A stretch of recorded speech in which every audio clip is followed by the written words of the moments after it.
Hello बच्चों, मैं चंदन कुमार आप सभी को आज फिर आर्यभट्ट मैथमेटिक्स क्लासेस में स्वागत है।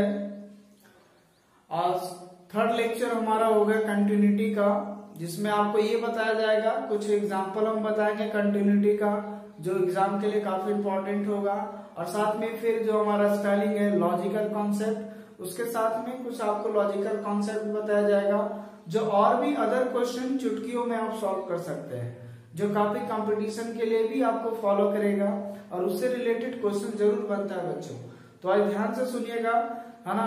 और अगर जो बच्चे आप नए जुड़े हुए हैं, आप जिस टाइम भी वीडियो देख रहे हैं, अगर आप नए हैं तो आप हमारे चैनल को सब्सक्राइब करें, बेल आइकन जरूर दबाएं और साथ में अपने दोस्तों के साथ जरूर शेयर करें, ताकि हर एक बच्चा यहाँ पे बैठे हमारा वीडियोस को देखे और अच्छे से अपनी पढ़ाई कर सके। ठीक है, तो चलिए आज हम लोग स्टार्ट करते हैं कंटिन्यूटी का ही पार्ट 3, जिसमें देखा जाएगा कि क्या चीज है ना। पहले का आप जरूर देखें हमारे प्लेलिस्ट में जाके वीडियोस, तभी आपको ये जो हम कंटेंट देने वाले हैं उसमें अच्छे से आपको कवर होगा। ठीक है बच्चों, तो आज देखिए पहला क्वेश्चन हमारे पास है, test the continuity of the function at indicated point. कल का भी हमने कुछ लेक्चर्स में आपको कंटिन्यूटी चेक करने के लिए बताया था। ठीक है, कंटिन्यूटी होता क्या है, तो कंटिन्यूटी 2 पार्ट्स में होता है, एक कंटिन्यूअस, दूसरा डिसकंटिन्यूअस। कंटिन्यूअस तब होता है जिसमें left hand limit, right hand limit और फंक्शन ऑफ ए तीनों अगर बराबर हो जाए तो हमारा कहलाता है कंटिन्यूअस, और अगर तीनों में से कोई भी अगर एक नहीं बराबर है तो वो डिसकंटिन्यूअस कहलाता है बच्चों, है ना। इतनी बात समझाया गया था।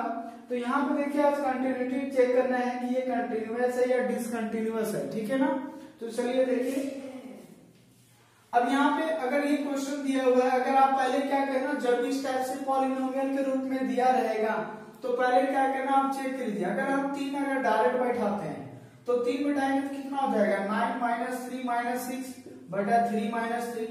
अब यहाँ अगर हम बात करें तो देखिए 0/0 फॉर्म में है ना, किस फॉर्म में दिया हुआ है, 0/0 फॉर्म में। ठीक है ना, तो अगर इस टाइप का फॉर्म में अगर डायरेक्ट वे में आ जाएगा तो समझ लेना कि इसको जरूर कुछ ना कुछ फैक्टर करना होगा, जिससे हमारा क्वेश्चन क्या हो, आसान हो जाए। ठीक है, तो जब भी बोला गया था कि अगर इनडिटरमिनेट फॉर्म, आप पहला वीडियो देख सकते हैं, उसमें इनडिटरमिनेट फॉर्म का हमने 7 फॉर्म लिखा और ये भी बताया था कि वहां पे एल हॉस्पिटल रूल कैसे यूज करना है, तो उसको जरूर पीछे का वीडियो आप जरूर देखें, क्योंकि हर टॉपिक एक दूसरे से लिंकअप होता है। ठीक है ना, तो यहाँ पे देखिए बच्चों कि अगर हम ये चीज बात करें, डायरेक्ट तो बैठा नहीं सकते, उसके लिए क्या करना, थोड़ा सा इसको फैक्टर कर लेना। ठीक है, काफी छोटा फैक्टर है, आप कर सकते हो, कोई दिक्कत नहीं है। तो ये जो fx बराबर दिया है ना, इसको थोड़ा पहले फैक्टर कर लेते हैं। तो x² - x - 6 x - 3, जब आप इसको फैक्टर कीजिएगा तो आएगा x - 3 और x + 2 डिवाइड बाय x - 3, है ना। तो ये कैंसिल हो जाएगा, बचेगा क्या, x + 2 बटा क्या बचेगा, x - 3 बचेगा। जब आप इसका फैक्टर कीजिएगा तो ये आएगा, इसमें x - 3 से x - 3 कट जाएगा, तो बचेगा क्या, x + 2 बचेगा। और दूसरा क्या है हमारे पास, 5। तो ये हमारा पॉइंट तब होगा जब x ≠ 3 है, और दूसरा तब होगा जब x = क्या है, 3 है। ठीक है ना, तो ये हमारा फंक्शन में दिया हुआ है। अब कहता है इंडिकेटेड पॉइंट, यानी x = 3 पे आपको ये काम करना है, इसका कंटिन्यूटी चेक करना है। तो देखिए कंटिन्यूटी चेक करने के लिए क्या बताया गया था, अगर x = 3 है हमारे पास, तो पहले हम लोग देखते हैं left hand limit. Left hand limit में क्या बताया गया था कि limit x → 3 function of x, तो इसको आप चेंज करेंगे तो क्या होगा, लिमिट h → 0 फंक्शन हो जाएगा 3 - h। अब जहां x है वहां पे क्या हो जाएगा, ये देखिए x के जगह रिप्लेस हो गया हमारा क्या, 3 - h। तो यहाँ पे देखिए अब लेफ्ट हैंड लिमिट किसमें बताया था, बोला गया था कि ≠ में रहेगा 100 और इक्वल में रहेगा 100। तो ≠ वाला में लेफ्ट हैंड लिमिट और राइट हैंड लिमिट दोनों हम लोग क्या करेंगे, इसी में बैठाएंगे, राइट हैंड लिमिट भी और दूसरा लेफ्ट हैंड लिमिट भी। ठीक है, तो ये दोनों भाषा इसी में बैठाना, अभी x के जगह क्या बैठाना है, 3 - h। तो यहाँ हो जाएगा लिमिट h → 0 3 - h + 2। अब जाके डायरेक्ट लिमिट ले लीजिए तो हो जाएगा 3 - 0 + 2, यानी कितना आ गया, 5। तो लेफ्ट हैंड लिमिट निकाले तो कितना आया बच्चों, 5 आया। ठीक है ना, अब आगे देखते हैं हम लोग राइट हैंड लिमिट। अगर राइट हैंड लिमिट निकालेंगे तो लिमिट x टेंड्स टू 3 का पावर क्या हो जाता है, प्लस हो जाएगा यहाँ पे फंक्शन ऑफ x। फिर हो जाएगा limit h tends to 0 function 3 plus h हो जाएगा, क्योंकि राइट में प्लस हो जाएगा और लेफ्ट में माइनस हो जाएगा, जिस पॉइंट पे बात किया जाएगा उस पे, ठीक है ना। अब जहां x की जगह रिप्लेस हो गया 3 प्लस h, तो फिर भी यहीं पे रखना है राइट हैंड लिमिट फर्स्ट वाले में। तो लिमिट h टेंड्स टू 0 यहां बैठाएंगे, क्या होगा 3 प्लस h प्लस 2, है ना। अब यहां पर भी लिमिट ले लीजिए, तो 3 प्लस 0 प्लस 2 बोले तो कितना हो जाएगा 5 हो जाएगा, ठीक है। तो इसी तरह से राइट हैंड लिमिट में काम करना है, राइट में यहाँ प्लस हो जाएगा, फिर हमने लिमिट को चेंज कर दिया 3 प्लस h हो गया, यानी x की जगह रिप्लेस हो गया हमारा 3 प्लस h। अब यहाँ देखिए राइट हैंड लिमिट इसी में बैठाना है फंक्शन फर्स्ट वाला में, तो यहाँ x की जगह बैठा दिए 3 प्लस h, लिमिट ले लिए तो h का मान 0 हो गया और 3 2 कितना हो गया 5 हो गया, ठीक है। और उसके बाद also निकालेंगे क्या, फंक्शन इस पर चेक करेंगे ना। also x इक्वल टू 3 पे फंक्शन ऑफ 3 पे कितना हमारा डायरेक्ट कितना वैल्यू 5 दिया हुआ है ना। अगर x का वैल्यू 3 है तो फंक्शन का x का वैल्यू कितना हो जाएगा 5 हो जाएगा, तो ये तो डायरेक्ट वे में दिया हुआ है। इसका मतलब ये हुआ so thus left hand limit equal to right hand limit equal to function of 3, तीनों क्या हुए बराबर हुए। So given function f(x) is continuous at x equal to 3, यही हमारा फाइनल आंसर होगा।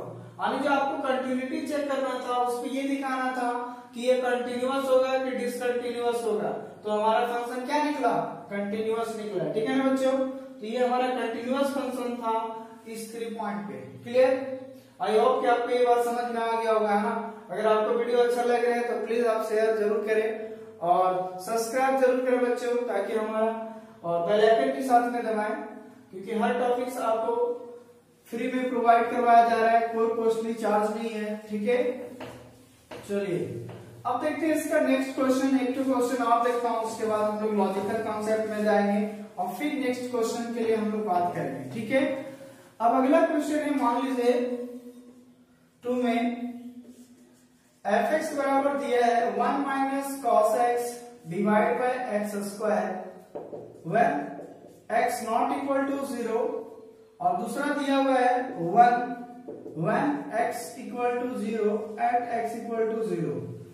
कहते हैं अगर नॉट इक्वल टू 0 है तो 1 minus cos x by x square, और अगर इक्वल टू 0 है तो क्या है 1, तो फंक्शंस का वैल्यू 1 हो जाएगा इस पे, और अगर नहीं है इक्वल तो ये फंक्शन लेना है, ठीक है।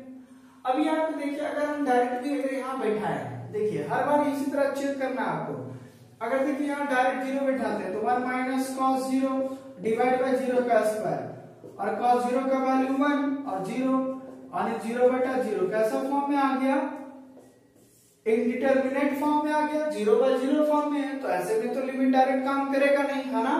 तो उसके लिए क्या करेंगे हम लोग, देखिए यहाँ पे काफी सिंपल क्वेश्चन है ना, और इस टाइप का पूछा हुआ क्वेश्चन है, जो भी बता रहा हूँ काफी खास क्वेश्चन है आपके लिए। चलिए अब इस क्वेश्चन को देखते हैं हम लोग सोल्यूशन में, है ना। तो गिवन दैट में इसी को लिख लीजिएगा। अब यहाँ पे देखिए जो फंक्शन है, पहला हमें चेक करना है एट x इक्वल टू 0 पे, पहला लेफ्ट हैंड लिमिट चलते हैं, लेफ्ट हैंड लिमिट निकालेंगे तो लिमिट x टेंड्स टू 0 का power minus function of x। देखिए पिछला क्वेश्चन में 3 था तो 3 का पावर माइनस कर रहे थे, यहाँ अगर 0 है तो 0 का पावर माइनस कर रहे हैं ना। अब लिमिट को रेड्यूस करो तो लिमिट h टेंड्स टू 0, अब क्या हो जाएगा यहाँ पे x की जगह तो 0 माइनस h हो जाएगा। अच्छा छोटी सी बात, अगर h टेंड्स टू 0 है, अब आप ही लोग बताइए 0 में h जाएगा, क्या बचेगा माइनस h बचेगा ना, बोला बिल्कुल बनेगा सर। तो x रिप्लेस हो गया किसमें, माइनस h में रिप्लेस हो गया। अब आप ही लोग बताइए कि इसमें लेफ्ट हैंड लिमिट किसमें पुट करेंगे, इसमें या इसमें, तो नॉट इक्वल टू वाला में हम लोग पुट करते हैं, इसी में पुट करेंगे, तो इसमें बैठा देते हैं, तो जहां x है वहां पे क्या बैठेगा माइनस h, तो हो जाएगा limit h tends to 0 1 minus cos minus h बटा क्या होगा माइनस एच का होल स्क्वायर। यहां जब हम लोग सॉल्व करेंगे लिमिट एच टेंड्स टू 0, यहां पे देखिए 1 माइनस और cos माइनस थीटा बराबर क्या होता है cos थीटा। cos को कोई फर्क नहीं पड़ता कि वो नेगेटिव में है कि पॉजिटिव में है, ऑलवेज पॉजिटिव कर देता है। तो cos माइनस थीटा बराबर cos थीटा होता है। तो यहाँ हो गया cos h बटा हो गया h स्क्वायर हो जाएगा। अब यहाँ देखिए फार्मूला लगाते हैं हम लोग limit h tends to 0, 1 minus cos h क्या हो जाएगा 2 sin स्क्वायर h हो जाएगा ना, बाय 2 हो जाएगा, डिवाइड बाय क्या हो जाएगा h स्क्वायर। ठीक है, तो ये देखिए जब भी अगर इस टाइप में रहेगा तो साइन में कन्वर्ट कीजिएगा। अब देखिए उस दिन भी बताया था कि अगर कोई फंक्शन साइन में आ जाता है लिमिट में तो पहले हम लोग एंगल को मेकअप करेंगे, है ना। मेकअप का मतलब ये होगा कि उसके जो भी एंगल होंगे उससे हम खुद से मल्टीप्लाई करेंगे और खुद से डिवाइड करेंगे ताकि वो वैल्यू क्या हो जाए 1 हो जाए। ठीक है, तो जब भी ऐसा साइन आएगा तब आपको हमेशा यही काम करना है। ठीक है ना। तो यहाँ पे देखिए अगर हम ये बात करें क्या बच्चों ये लिख सकते हैं लिमिट h टेंड्स टू 0, 2 रहने देते हैं, साइन h बाई 2 का होल स्क्वायर लिख सकते हैं क्योंकि फंक्शन का स्क्वायर है और डिवाइड बाय क्या है h स्क्वायर। अब देखिए इसका एंगल मेकअप करने के लिए क्या करना पड़ेगा आपको, लिमिट h टेंड्स टू 0, 2 रहने देंगे और यहां जब करेंगे तो हो जाएगा साइन h बाई 2, खुद से मल्टीप्लाई किए खुद से डिवाइड करेंगे तो यहाँ देखिए इसका होल स्क्वायर रहने देंगे। अब जब हम मल्टीप्लाई करेंगे तो ये वाला भी तो इसका होल स्क्वायर होगा ना, तो एक होगा h स्क्वायर और दूसरा कितना होगा 4 होगा, यानी हमें मल्टीप्लाई करना होगा h स्क्वायर बाय 4 से और डिवाइड बाय कितना हो गया h स्क्वायर। क्या ये बात समझ में आ रहा है? ठीक है, क्योंकि यहाँ मल्टीप्लाई करेंगे तो होल स्क्वायर करके बाहर करेंगे तो यही आएगा। ठीक है ना, आप करके देख सकते हैं हटा के। यहाँ देखिए h स्क्वायर से ये कैंसिल होगा, 2 गुना 4 हो जाएगा। अब जब हम बाहर करेंगे तो यहाँ देखिए लिमिट h टेंड्स टू 0 यानी 1 बाई 2 और बच गया हमारे पास साइन h बाई 2 बटा h बाई 2 का क्या होगा होल स्क्वायर। और अभी जस्ट हमने एक फार्मूला बताया था कि लिमिट इसका जो वैल्यू होगा 1 बाई 2 और इसका वैल्यू क्या हो जाएगा 1। क्यों? क्योंकि limit x tends to 0 sine x बटा x बराबर क्या होता है 1 होता है। ठीक है ना। अगर ये एंगल और ये एंगल यहाँ सेम हो जाए और वही थीटा टेंड्स टू अगर 0 हो तो डायरेक्ट लिमिट कितना हो जाएगा 1 हो जाएगा। तो ये वैल्यू जो हो गया हमारा कितना हो गया 1 हो गया। और ये तो कांस्टेंट है, किसी भी लिमिट में कांस्टेंट को बाहर कर सकते हैं, तो ये बाहर हो गया। तो ये हो गया कितना हमारे पास फाइनल 1/2 आ गया। ठीक है ना बच्चों। तो ये था लेफ्ट हैंड लिमिट निकालने का तरीका, है ना। तो लेफ्ट हैंड लिमिट में ये कुछ नहीं, यहाँ पे 0 था, 0 से लेके चले रिप्लेस किया 0 माइनस h, उसके बाद 0 में h हटाया माइनस h बचा, उसके बाद जहां x था वहां पे हमने माइनस h बैठा दिया तो ये चीज आया। ये फार्मूला होता है 1 माइनस कॉस थीटा बराबर 2 साइन स्क्वायर थीटा बाई 2। ये दो फार्मूला याद रखिएगा, कॉस माइनस थीटा बराबर कॉस थीटा और दूसरा 1 माइनस कॉस थीटा बराबर 2 साइन स्क्वायर थीटा बाई 2। ये फार्मूला याद रखिएगा, है ना, तभी आपको क्लियर हो जाएगा। तो यहाँ पे ये बात आया। उसके बाद जब हम लोग साइन आता है तो मन में ये आता है कि हम लोग इसको कैसे इसको एंगल को मेकअप करें। मेकअप करने का मतलब है जितना एंगल रहेगा उससे डिवाइड कीजिएगा और उसी से मल्टीप्लाई कीजिएगा। ठीक है, तो जब आप मल्टीप्लाई करेंगे कीजिएगा तो उसका वैल्यू क्या हो जाएगा 1 हो जाएगा। तो यहाँ पे वही काम किए हैं क्योंकि इसका फंक्शन का होल स्क्वायर कर सकते हैं। अब एंगल में जितना था h बाई 2 तो h बाई 2 से मल्टीप्लाई किया तो वाला बाहर करेंगे तो h स्क्वायर बाई 4 आएगा और इसका वैल्यू हो जाएगा। अब यहाँ देखिए 2 से कट गया, ये h स्क्वायर से कट गया, लिमिट h टेंड्स टू 0, ये 1 बाई 2 बच गया और ये बच गया। अब इसका वैल्यू 1 हो जाता है तो बच गया हमारे पास क्या 1 बाई 2। अब इसी में देखिए दूसरा चीज रिप्लेस करेंगे। जब राइट हैंड लिमिट निकालिएगा तो यहाँ प्लस हो जाएगा, ये प्लस हो जाएगा, ये प्लस में बदल जाएगा, यानी ये वैल्यू के बाद आपका ये डायरेक्ट हो जाएगा। ये देखिए अब यही हो गया, जहाँ x था वहां h हो गया तो बैठाएंगे, फिर यही काम हो जाएगा। फिर कितना हो गया 1 बाई 2 हो गया। तो अब राइट हैंड लिमिट निकल गया। ठीक है, तो लेफ्ट और राइट निकल गया, कितना आया 1 बाई 2 करके। अब also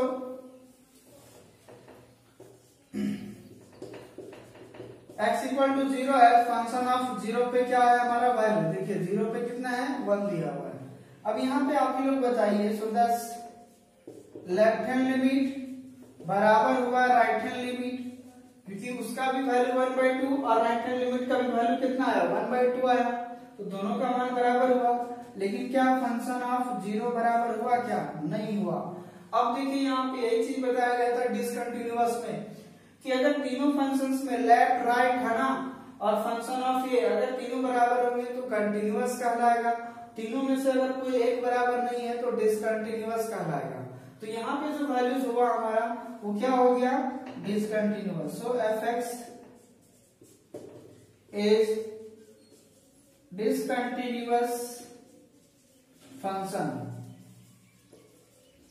eight x equal to 0। यही हमारा फाइनल आंसर हो गया। ये भी पूछा हुआ क्वेश्चन था है ना, ध्यान से देखें।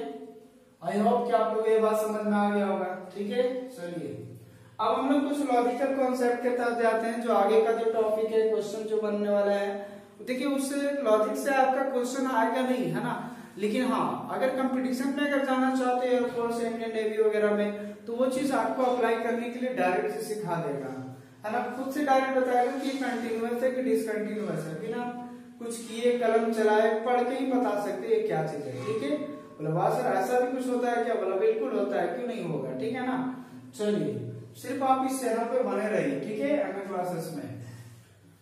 अब यहाँ पे देखिए बच्चों, ये जो हमारा टॉपिक है ना, कहता है if f and g are two real function of x which are continuous at x equal to a, है ना, देन इन सारी फंक्शन क्या होगा, कंटिन्यूअस होगा कि डिसकंटिन्यूअस होगा। ठीक है, तो यहाँ देखिए अगर कोई दो फंक्शन है f और g, अगर कोई दो फंक्शन है f और g और वो भी एक रियल फंक्शन है जो कि क्या है कंटिन्यूअस है किसी पॉइंट पे, एक पॉइंट पे। ठीक है, तो अगर ये कंटिन्यूअस है तो उसका सम क्या होगा, डिफरेंस क्या होगा, मल्टीपल क्या होगा, डिवाइड क्या होगा, अगर कोई नंबर से मल्टीप्लाई करेंगे तब क्या होगा। ठीक है ना, तो इन सारे बात के बाद जो चीज क्या होगा, मान लिया कि दो फंक्शन है, ये भी हमारा कंटिन्यूअस है, ये भी कंटिन्यूअस है, अगर हम दोनों को जोड़ देंगे तो ये फंक्शन क्या होगा, जो नया प्रोडक्ट निकल के आएगा सामने जोड़ने के बाद, वह अगेन क्या आएगा, कंटिन्यूअस होगा कि डिसकंटिन्यूअस होगा। ठीक है,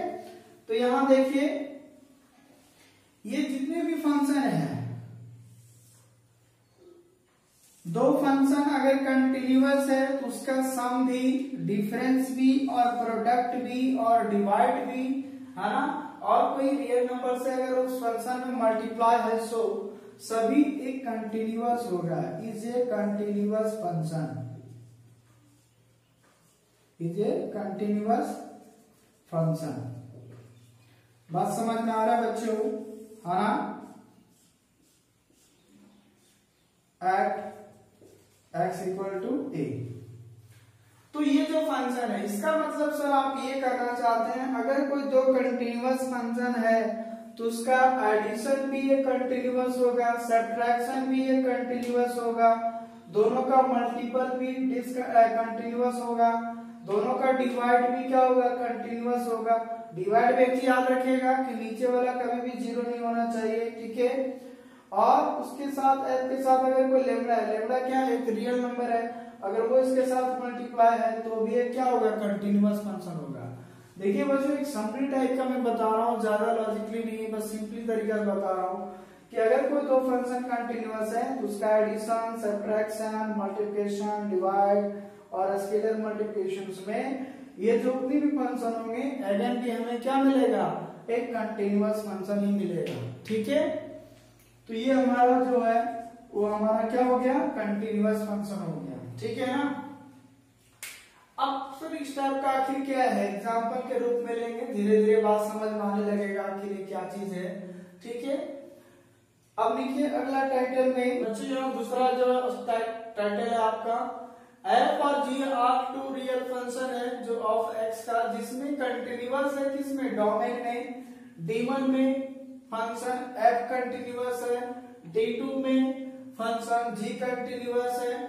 तो अब जो इन सभी का जो सम, डिफरेंस, प्रोडक्ट, डिवाइड और लेम्डा स्केलर जो होगा वह भी अगेन कंटिन्यूअस होगा डी में। तो डी हमारा क्या है, दोनों फंक्शन का जो डोमेन का जो इंटरसेक्शन होगा, जिसे यहाँ देखिए डी बराबर लिखे हैं D1 इंटरसेक्शन D2। कहने का मतलब ये हुआ ना कि जैसे मान लीजिए fx के साथ 1 2 3 है और gx के साथ 2 3 4 है, ठीक है बच्चों। तो मान लीजिए कि fx भी हमारा कंटिन्यूअस है और ये भी हमारा पास क्या है, कंटिन्यूअस है, ठीक है ना। तो ये D1 में हो गया और ये क्या हुआ, D2 में हो गया, ठीक है। अब कहता है कि ये दोनों का जो सम होगा वो भी अगेन कंटिन्यूअस होगा, क्या डिफरेंस भी कंटिन्यूअस होगा, क्या सम भी, है ना। तो यहां देखिए तो वो तभी होगा जब इन दोनों का कॉमन होगा। इंटरसेक्शन का मतलब क्या होता है, कॉमन। तो ये देखिए जब D निकालेंगे तो D1 इंटरसेक्शन D2, इसका मतलब ये हुआ कि दोनों का कॉमन कितना है, तो 2 और 3 है। इसका मतलब ये हुआ कि अगर ये दो फंक्शन अपने अपने डोमेन में अगर कंटिन्यूअस है तो इन दोनों फंक्शन का सम, डिफरेंस, मल्टीपल, डिवाइड और स्केलर मल्टीपल में उसके इंटरसेक्शन डोमेन में जाके कंटिन्यूअस होगा। बात समझ में आ रहा है ना। दोनों जब जोड़ेंगे तो उसका दोनों का इंटरसेक्शन में जाके वो कंटिन्यूअस होगा। बात समझ में आ गया बच्चों। तो ये दो चीज आपका लॉजिकल था कि कहां पे डोमेन में कब कंटिन्यूअस होता है और अलजेब्राइक ग्रुप में कैसे कंटिन्यूअस होता है, ठीक है बच्चों। हाँ चलिए अब आगे देखते हैं, इससे रिलेटेड कुछ क्वेश्चन हम लोग देखेंगे।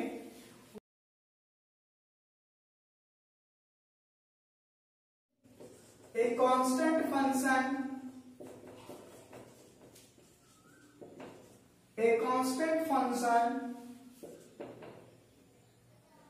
is continuous. A constant function is a continuous.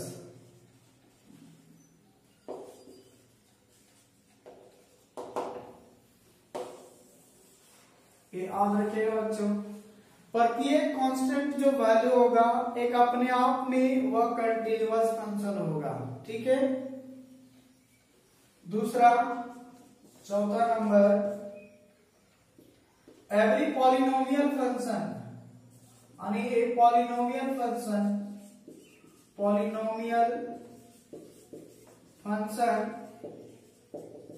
Is a continuous function, is a continuous function. एक पॉलिनोमियल फंक्शन होता है वो भी एक क्या होता है, कंटिन्यूअस फंक्शन होता है। So what is the polynomial, वह पॉलिनोमियल होता क्या है, क्या आप लोग 9th क्लास में पढ़े हैं पॉलिनोमियल, नहीं पढ़े हैं।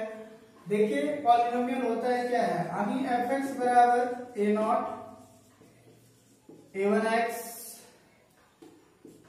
Plus a2x square plus a3x cube plus dot dot dot an x to power n। हाँ, so here an not equal to 0 and n belongs to natural number, ठीक है। and a0 a1 a2 a3 dot dot an belongs to real number। देखिए polynomial होता है क्या है, इस type का जो एक्सटेंशन होगा जहां पे n 0 के बराबर नहीं होगा, ये जो पावर है ना वो नेचुरल नंबर का होना चाहिए और जितना भी x का जो कोफिशिएंट होगा, x का जो कोफिशिएंट होगा वो सभी एक रियल नंबर में बिलोंग करेगा। रियल नंबर का मतलब कोई भी नंबर हो सकता है रियल नंबर, ठीक है। अब यहाँ देखिए पॉलिनोमियल होता क्या है, जैसे मान लीजिए एग्जांपल में क्वाड्रेटिक इक्वेशन का लेते हैं 2x square plus 3x plus 2। मान लीजिए कोई फंक्शन है 2x square plus 3x plus 2, तो ये क्या है, पॉलिनोमियल है ना।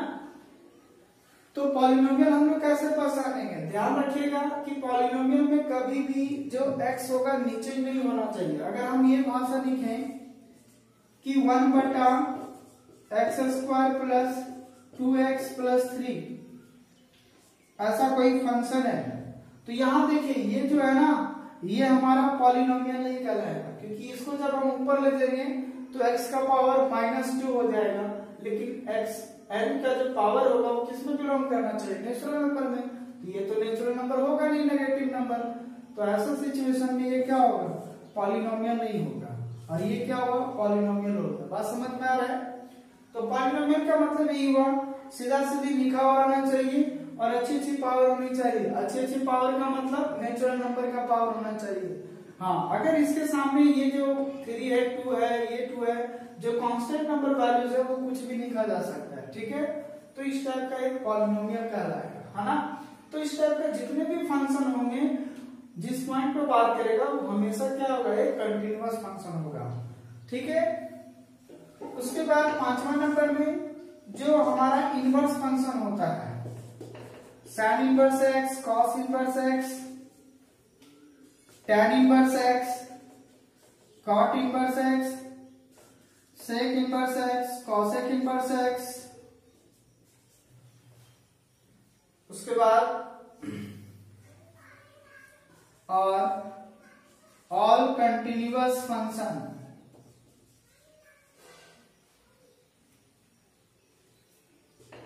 इन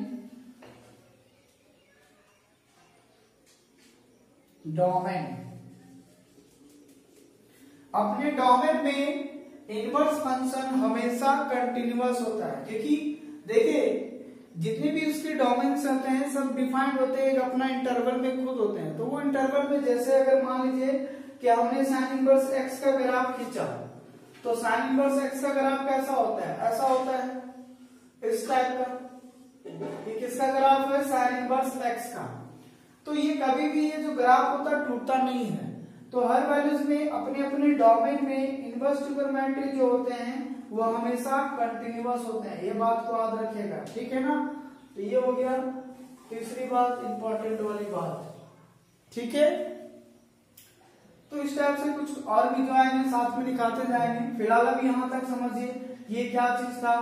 तो आज ये बताया गया कि अगर कोई दो फंक्शन आपका अगर कंटिन्यूअस है तो उसका एडिशन, सब्ट्रैक्शन, मल्टीप्लिकेशन, डिवाइड और स्केलर मल्टीप्लिकेशन के साथ वो अगेन भी कंटिन्यूअस होगा, साथ में अपने डोमेन में भी कंटिन्यूअस होगा। उसके बाद बताया गया कि कांस्टेंट फंक्शन जो होगा एक कंटिन्यूअस होता है, एक पॉलिनोमियल फंक्शन भी एक कंटिन्यूअस होता है, और एक इनवर्स फंक्शन भी अपने डोमेन में क्या होता है, कंटिन्यूअस होता है। तो इन सारी बातें को याद रखिएगा, तो आपका क्वेश्चन यूं बन जाएगा डायरेक्ट वे में, ठीक है।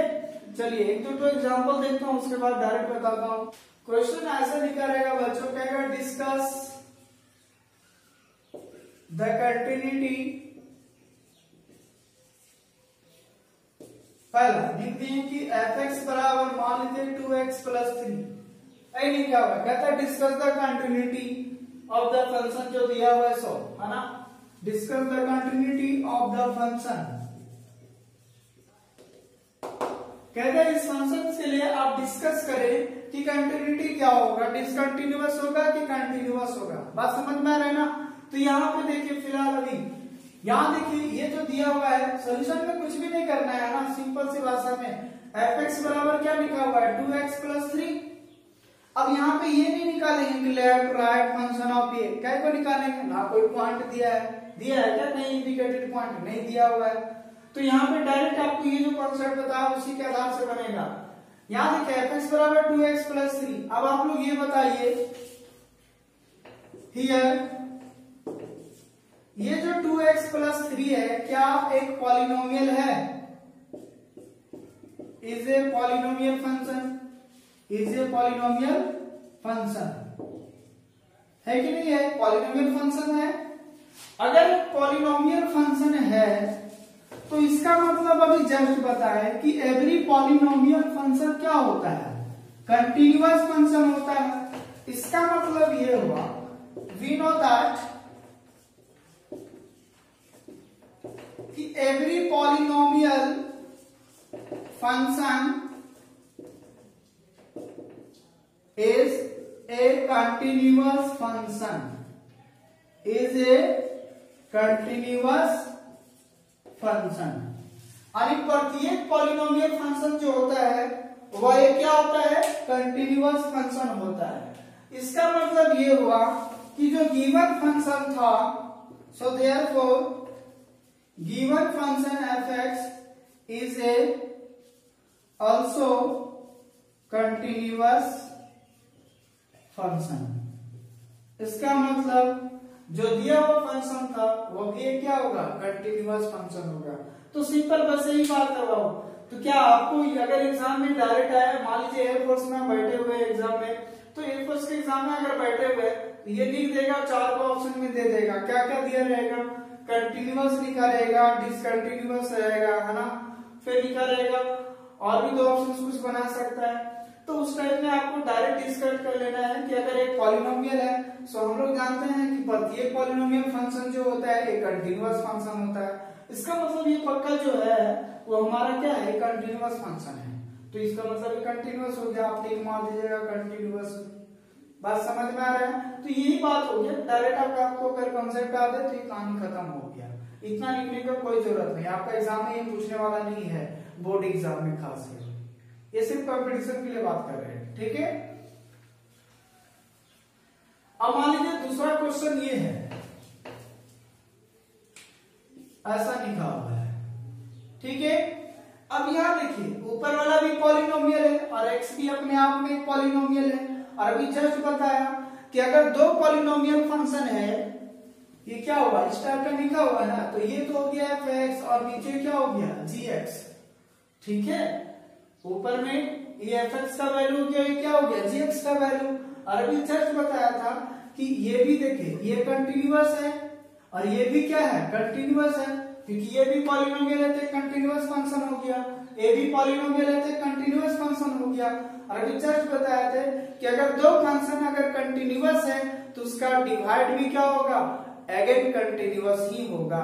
इसका मतलब ये जो डिवाइड हुआ सो क्या हुआ, एक कंटिन्यूअस हो जाएगा। बात समझ में आ रहा है ना? तो इस टाइप से बात आपको किसी तरह से समझना है। अगर हम जोड़ भी दें तो जितने भी अगर फंक्शन होंगे, अगर 2 फंक्शन कंटिन्यूअस है तो उसका एडिशन, सब्ट्रैक्शन और मल्टीप्लिकेशन सारे फंक्शंस क्या होंगे, हमारा सभी कंटिन्यूअस ही फंक्शन होंगे। तो आई होप कि ये बात समझ में आ गया होगा कि जितने भी हमारे पास है वो सभी फंक्शंस क्या होंगे, कंटिन्यूअस फंक्शन होंगे। जो खास करके अगर कोई पॉलिनोमियल है, कांस्टेंट वैल्यूज है ना, और इनवर्स फंक्शन है अपने डोमेन में, तो इन सारी बातों में वो कंटिन्यूअस ही होगा, ठीक है। तो आज का वीडियो इतना ही रहेगा आपका, ठीक है। अब नेक्स्ट क्लास में आएंगे तो फिर हम लोग कुछ और क्वेश्चन के साथ आएंगे और काफी मजेदार क्वेश्चन होंगे। सो प्लीज आप लोग इस वीडियो में बने रहें, है ना। और अगर नए बच्चे हैं तो आप प्लीज इसको शेयर करें और बेल आइकन और साथ में सब्सक्राइब जरूर करें ताकि हर वीडियोस का टॉपिक आपको नोटिफिकेशन मिलता जाए, ठीक है। चलिए, थैंक यू।